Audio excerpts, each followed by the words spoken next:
I have a Facebook page called Hope, Love, and TAT. I'm a licensed mental health counselor. I do counseling with many different people. Right now I'm focusing on people that have been diagnosed with breast cancer and any cancers really, and how to support them and help them through their diagnosis. A lot of trauma comes with that. And so we do a lot of trauma work together. The healing modalities I like to use are TAT, which is the tappist acupressure technique. I also do lots of tapping. My main goal is to really get rid of that resentment and fear that can keep people in illness and in a dark place, rather than finding the gifts and the joys of any illness or any hard time. So that's me. What you speak and what you say, fear, exactly. Nowadays is so important to be free of fear, but in all moments in our lives, it's very important to handle our situations. It is not about avoiding fear, trying not to experience it, but how to live with it, to accept it, and then just to continue life if it was never here. But the other thing where I wanted to go back about you, I know you are a little bit already, a while, and there is a long story how we met, and you are much more, and what you became now, it was a beautiful journey, which had also a lot of pain. Can you tell a little bit more about it? What is the essence of your life? Who are you inside? Okay. Wow. So I'm a mom, I'm a wife, all of these things. And for a while I put that as more important than me. Also an angel counselor. I did not finish the angel ministry. We met through the angel ministry, Kimberly Maroney.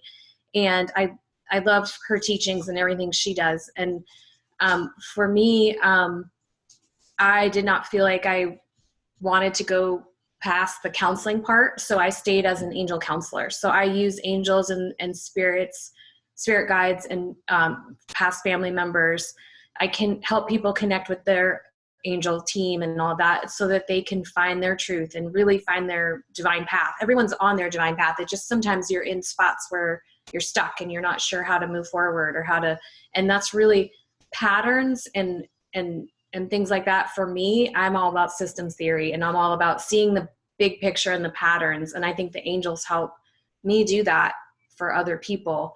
And I consider myself a counselor and a healer, but I help people heal. I don't heal them, obviously. And I help them get in touch with the energies that can heal them. Can I get a feedback? Because I heard one sentence you have been saying, and I feel that's so important. You introduced yourself as being wife and a mom of two beautiful kids, and you told you have been forgetting about yourself. Who made you to remember? Who reminded you that you are also you have an inner child? Well, honestly, I thought I could multitask and do everything except take care of myself. So I was taking care of my dad, who had pancreatic cancer, taking care of my daughter, who has autoimmune. I have a son, husband. I was trying to keep working. I was doing contract work for an adoption agency, and I wasn't really taking care of myself. And I really, in simple forms that a lot of moms can understand, I would cut up the fruit and the veggies and give it to my kids and not have any myself. So it's very, like, I did that with everything. Make sure everybody was healthy, make sure everybody, and I worked out, I did those things, but I wasn't really finding myself and my needs in anything I was doing. I was really thinking about, well, where do you want to eat? I'm going to pick a restaurant that I know my family likes. I'm not going to say what I want to eat. And all those little tiny decisions I made to push myself into the background, I really didn't change that until I got a breast cancer diagnosis in 2018. And suddenly I was forced to put myself first and figure out, okay, I thought I was this spiritual, healthy person. How did I get this diagnosis? What have I been missing and doing that would cause this to happen? And so instead of focusing on the why, I really, Velma has been helping me a lot. She does TAT. She's an amazing angel minister as well. And we started a group together because she was helping me work through my stuff and really figure out, okay, it's okay to put yourself first and also help everyone, right? But you can't just keep helping everyone, let all the energy go out and not receiving. And there was this strange part of me, because it doesn't really feel like it was me, because I am a very loving person, but there was this part of me that would put people kind of apart from me, and this feeling of like, I don't have time to like really pull people in all the way and allow them to help me and allow them to support me. And really that diagnosis kind of blew that apart, because I needed people suddenly. I needed to say, you know, I need help with this and this and this, and I'm scared, so just sit next to me while I have to do this. You know, things like that were really hard for the person I had decided to become, this person that didn't need help and didn't need emotions and didn't really need to let people close in or feel anything fully. I was just kind of putting my energy out and taking care of everyone else. Then I got this diagnosis, was it 2018, and had to do some really scary things to get through it. And I had to ask for help. So it changed my perspective in a lot of ways, and I'm grateful for that. I know a lot of people say find the gifts in it, and I did find the gifts, but I don't know that I'll ever be thankful for the cancer. It would have been nice to figure that stuff out without have to go through that. But that's really what changed for me, is my life depended on me deciding to heal myself and focus on me. Wow, that's beautiful journey you have done. So what helped you mostly to start looking back to yourself? What was the most beautiful help you got when you realized, oh, that's the problem. I was ignoring myself, and my inner child was crying for help. Who made you to look back in yourself? Well, it kind of started before my diagnosis. It started when my dad was really sick, and he was this larger than life guy that, you know, he could handle anything and do anything. And he was saying to me, you know, why do you like I would hug him and then pull away and go do something that I needed to do. And he would stop me and say, no, just hug me, you know, just. And so it started there, where I started to realize I'm too busy. Yeah. The important stuff. So what's that about? I'm afraid of it, right? So I'm afraid of being too intimate. I'm afraid of really showing people I love them or letting them love me. And so, I mean, I say that so casually, but that's huge, right? Someone who's counseling other people. And when I started my counseling career, I was doing a lot of trauma work with people. And so I felt like that detachment was necessary, because I would hear these terrible stories from people and help them through it. And I didn't want to, I'm kind of empathic, and I didn't want to absorb that. So I you know, that detachment felt right, and it felt good. When you started the counseling career, when have you started? When it was, which year you have started counseling others? It was before cancer? Oh yes, a long time. I was a licensed mental health counselor working in addictions for a while, and then I worked in adoptions. I was helping people that the birth moms that wanted to do an adoption plan. And you know, for me, it felt like the detachment was necessary to hear someone's story of why they became an addict and help them through that. I didn't want to take that on. I wanted to help them, but not take it on. And so that detachment, that kind of came naturally to me as a kid. But got better. I got better at it. I got better at detaching from my emotions. Like I was like, and there's a little control issue that we're not talking about, a little perfectionism when emotions are messy and they're not perfect. And I was trying to do many things and be successful. And so that didn't really, I didn't feel like that was valid. Like I didn't need to be emotional and then I had kids, and you just love them. That opened my heart even more. And I started to get very close to them, but then still that detachment still happened, and putting them first before me was still happening. And so I was counseling for 20 years before. Yeah. Yeah. And that when I see that, that way, it was like, like being perfect everywhere, for family, for your kids, as wife, and everybody, rejecting yourself. What do you need? And then it developed so far that it came to the physical disease. As we know, we have different bodies. Until it comes to the physical body, it takes some different levels. And it when it is in the body, in the physical body, that's the last scream of the body. Help me! I can't anymore. Mm-hmm. And then you started, it was the Velma, the first person who helped you with the TAT.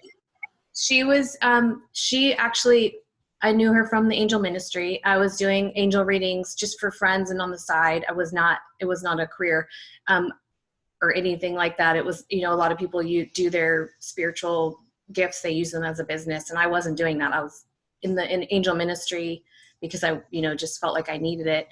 Yeah. Met her, we really clicked. And then when I got my diagnosis, I let her know, and she said, let's do TAT every day if we have to. Call me every day and we'll do TAT. And TAT is tapas acupressure technique. A lot of trauma therapies and modalities use some part of the eyes, where EMD, where you move your eyes back and forth and someone talks to you, or the ART, where you touch your forehead. There's TAT where you do this pose right here, and Tapas came up with this because she actually went through cancer. So she went through a breast cancer diagnosis and came up with that, of how to release all the fear and resentment. And I was doing this with Velma, and she wasn't charging me or anything. And I was saying, maybe we can make this bigger. Let's make it a group. Let's do my therapy live. And if it helps anybody else and they want to do it with us, they can. And so we started doing Zoom meetings with my therapy. And at first, different people show up and come and go, and it's been amazing. There's about 500 people in the group now. 400. Yeah, wow, that's 400 people you are helping. I don't know how many are actually just clicked on it and joined, and how many, not a lot of people. There's probably about 100 people sharing and letting me know that they are using it and private messaging me. So people, that's a lot for me. And they've come and gone. They don't stay, they get what they need, hopefully, and they go. And Velma and I are there for them anytime they need anything, which is, it's helping me because I'm doing the TAT with her and I'm sharing my experience, but it's also helping me give meaning to all of this, because there was a lot of pain involved with the diagnosis, the cancer, all of that, having to tell my family, having to go through chemo. And I really wanted to find, a reason for it, a meaning that would make it worth going through. And so the group helps me, more than it helps anybody else, because I get to have meaning behind it, really. Yeah, that's beautiful. Can you share also a little bit about the spiritual journey? Sure. When I was younger, I would have some prophetic, dreams and things that would come true, and lots of deja vus, especially when I live in America. I grew up in Florida. I was born in New York, but whenever we would go to Europe, I would have lots of deja vus, like feel like I knew the street, and those little tiny, things that happened to me, I would wake up and feel like someone was standing right over me. Things like that as a kid would make me want to discover more and more. What is this all about? How come other people aren't talking about this? And from a young age, I was very interested in, trying to figure out what was happening and why do things look familiar that shouldn't? And, why are people in my room at night when there's really no one there, So that, as a young kid, I was looking for more than I could see with my eyes. And I was reading lots of books, Handbook to Higher Consciousness, anything I could get my hands on. My mom was raised Catholic, but she took us to Unity Church for a while, and they have a lot of different books that I was reading about spirituality. And then I started reading all the Shirley MacLaine books. I love, my favorite is El Camino, where she talks about, different meditations, and then I would use the meditations that she talked about in the book. And my mom bought Kimberly Maroney blessing cards, and they were just in the house. And I started pulling them, like kind of like the 8-ball, like you shake an 8-ball. Yeah. And I would say a prayer and like pull a card and then feel it. Like it didn't feel like I was shaking the 8-ball. It felt like I was actually, getting messages. Wow. And so playing with them a lot, and then kind of put them away because I was in college for a few years doing anatomy and physiology and all of these really hard courses that I had to study. And I had to study, and I also had to hang out with my friends. So that's where for a few years, I kind of let go of all that stuff. And then when I had young kids, I started playing with the angel cards again. My mom gave them to me, and I was really starting to do full readings. And so I looked her up on the internet, and she was there, and I started taking classes with her. And that's when it's like this thing that was always kind of there, and I was learning and reading, and my choice of career, you have to delve into yourself a lot too. Counselor know thyself is one of the things all the professors say. If you don't know your own issues, then you project them onto your clients. You have to figure your own stuff out. And so a lot of the books I was reading were very spiritual, even though they were college books. A lot of Rabbi Kushner and Collective Unconscious. I can't remember his name all of a sudden. Sorry. All of these people I was studying were philosophers and very spiritual, even though they were counselors. And so that was really interesting. And I took all that information and kind of put it in to my angel stuff that I learned with doing the angel classes. And now I do angel, like all of the counseling I do, I pull a card first. I get connected first. I make my clients get connected first. Can you do it right now? Sure. That would be fun. Okay. Just to have a taste how it works. Because, I also started studying Gateway University and the Angel Ministry in the same way. I got so much connected with Kimberly Maroney and with her teacher, because she had was working together, but then we did Clark and Victor. So it is a beautiful journey, and I also have the same connection with the cards as you. It is really to do it, because always it's going very well. Whatever you do, it's exactly. Okay. So what I ask everyone to do first is get connected. So we just take a deep breath. You always want to make sure you are getting connected to God before you do anything spiritual, right? You want it to come from God. You don't want it to come from anywhere else. And so we just take a deep breath, relax. Yeah. And I like to do a little visualization really quickly where you imagine that there is a gold light coming from God to the top of your head and swirling through your body. So that's very quick imagery to get that golden light, that God connection. Yeah. Relax. And then now that we're connected, then I can pull cards. Did you want to ask a question, or you just want me to pull a card? Maybe about community, Heart Over Me. What is the future for our community, Heart Over Me?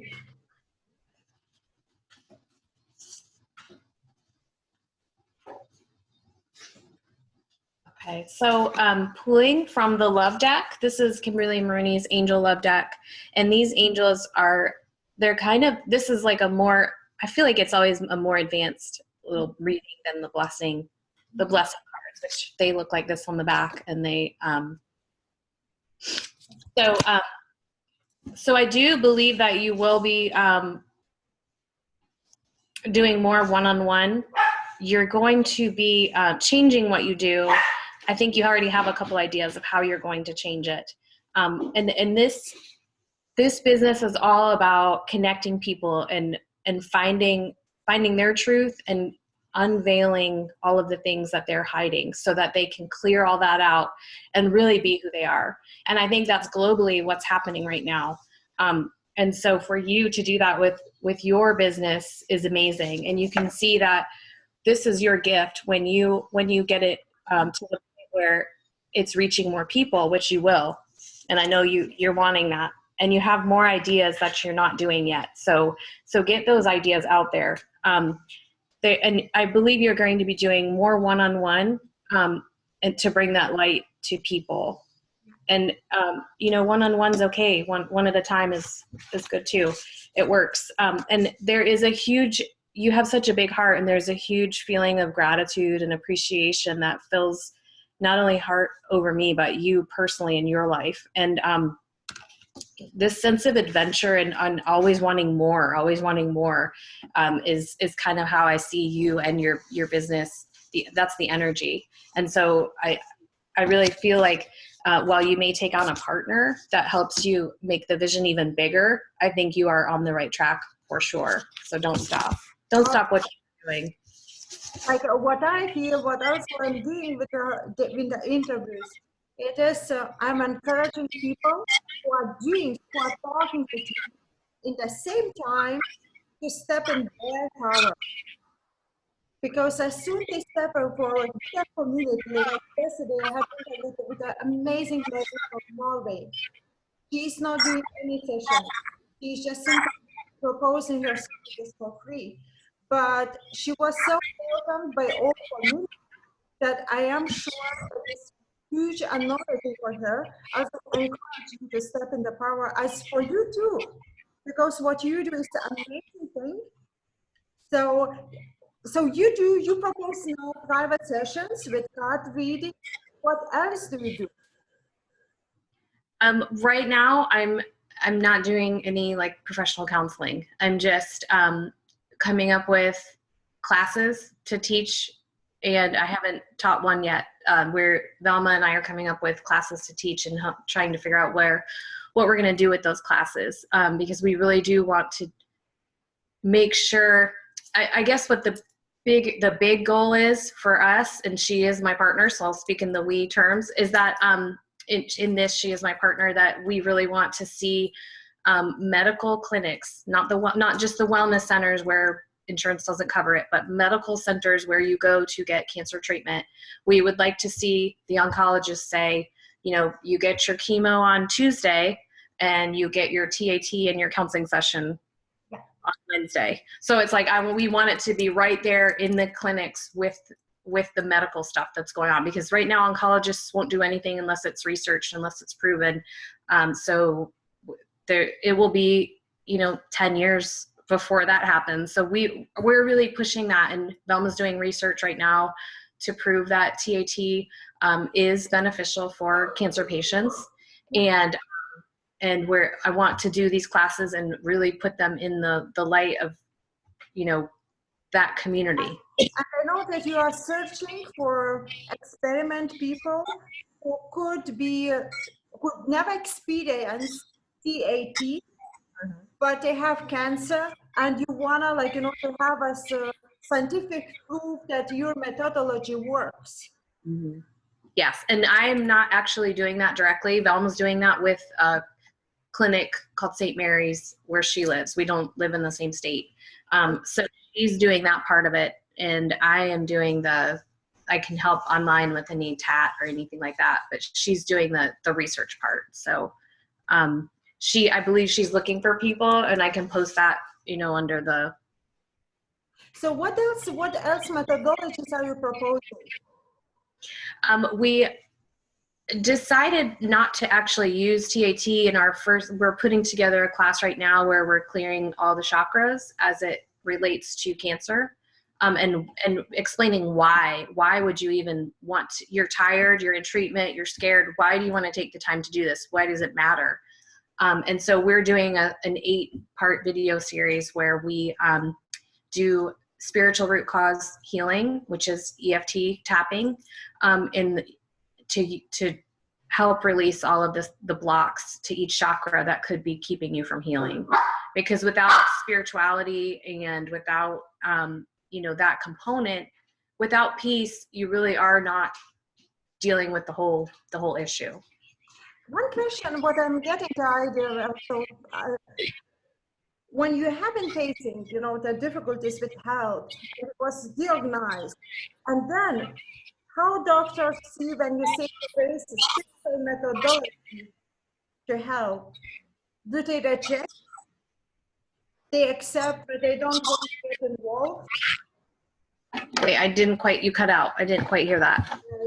Yeah, sorry for my connection. How in the medical, like governmental medical institutions, how do they see the all, let's say, spiritual alternative healing methods like TAT? When you talk to oncologists, they don't include nutrition in their speech because they don't know anything about it. So they tell you eat what you can because you're not going to feel good. So eat what you can. And they don't talk about spirituality at all. They don't talk about the side effects of chemo. There's a lot of things they don't talk about, but it's very important for cancer patients to get connected with other cancer patients because you cannot get everything you need from your oncologist.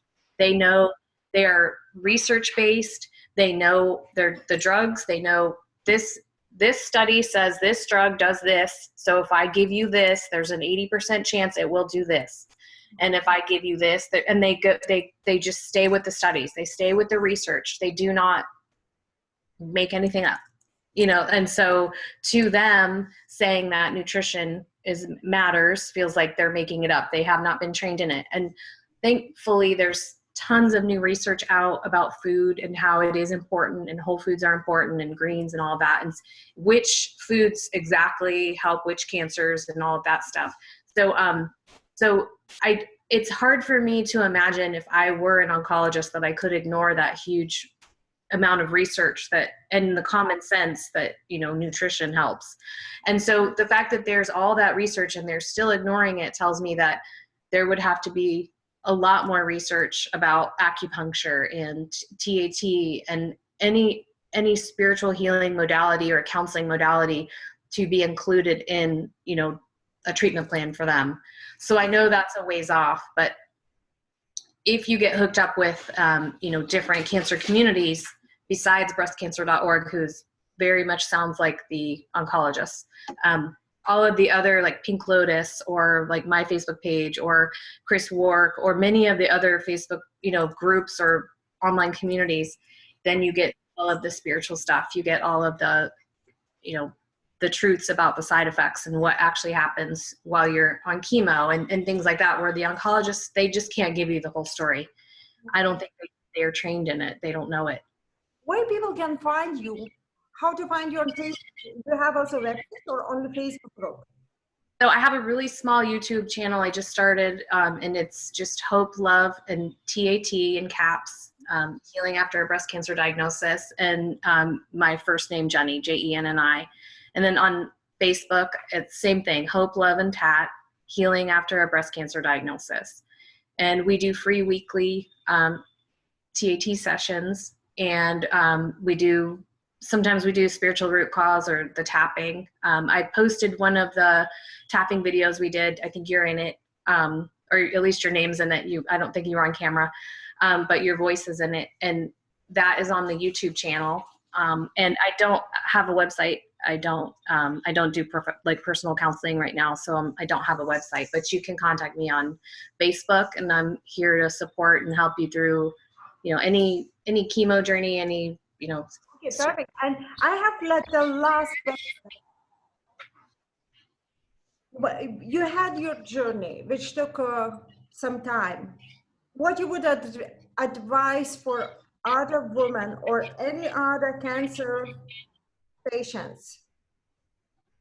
What to do, or what have you done different if you would repeat the same? So what I'm finding meeting all of these women that have breast cancer is that these are not unhealthy people. So it's really confusing. Why did this happen to me?